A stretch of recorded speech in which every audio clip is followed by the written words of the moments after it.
Parang naghahala na lang eh.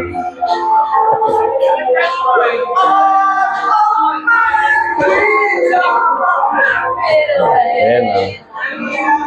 Busy ang host.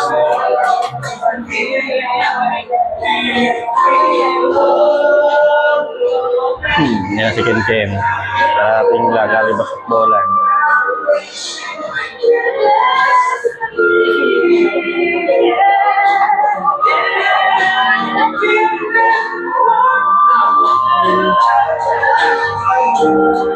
Hi Banban. Hi Banban. Natatakot si Uncle ah.